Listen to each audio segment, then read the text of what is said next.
Hey everyone, it's Zach back with a new mortgage video. Hope you're all having a happy Friday. If this is your first time seeing one of my videos, welcome to my channel where I'll try to demystify all things mortgage related. If you find this content helpful, like and subscribe. So this week in mortgage news, we had the CPI report come out yesterday. Now, CPI is measured inflation. It is the first report that comes out to measure the previous month's inflation. And this month's CPI report came in better than expected, which typically will lead to better mortgage rates. In this case, it was the opposite. Mortgage rates got worse as a result. Today, we had the PPI report, which is the Producer Price Index that measures wholesale pricing. Now, if you haven't heard of this metric before, it's probably because it typically doesn't affect mortgage rates that much. It's far less impactful typically than something like CPI or PCE. However, today, PPI came in hotter than expected for both core and headline PPI, and as a result, mortgage rates have continued to get worse.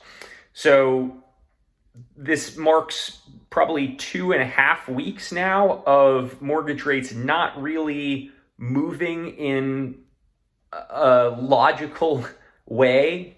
Typically, there is a clear data delineation of this happens, and so mortgage rates react this way. It's been a little unusual the last few weeks. So certainly if you're under contract or about to be under contract, I would recommend locking your rate in just because of the uncertainty that's going on right now.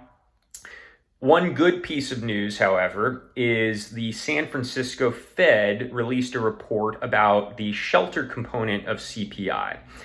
And if you remember my last video, I talked about how shelter is making up the vast majority of the inflation in CPI.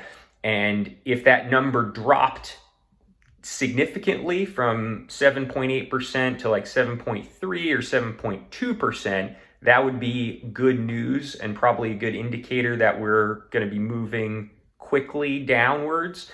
However, if we only drop 0.1 or 0.2%, that was not good news. We only dropped 0.1% from 7.8 year over year to 7.7. However, the San Francisco Fed report is saying that by end of 2024 at the latest, they're expecting that component of CPI, shelter, to at worst drop to 2% and at best actually show deflation, meaning shelter costs going down year over year. And even in that worst case scenario, if that went from 7.2% to 2%, that would immediately put the overall CPI or PCE numbers well within the range of where the Fed's trying to get inflation, which is 2%. So that would definitely lead to the end of rate hikes, and probably pretty quickly after we get in that 2% range or even close to it, we'll start to see rate cuts, which is what you want for mortgage rates. So I'll definitely, now they did, one thing they mentioned is if there are any shocks to the system, that would change things. So that's what I'm always keeping an eye out for, is anything that could really dramatically change the path. But as long as we don't, we should have some relief by the middle of 2024 at the earliest, end of 2024 at the latest, at least according to the San Francisco Fed. Until then, it's just going to be about weathering the storm that is this current market over the last 2 weeks.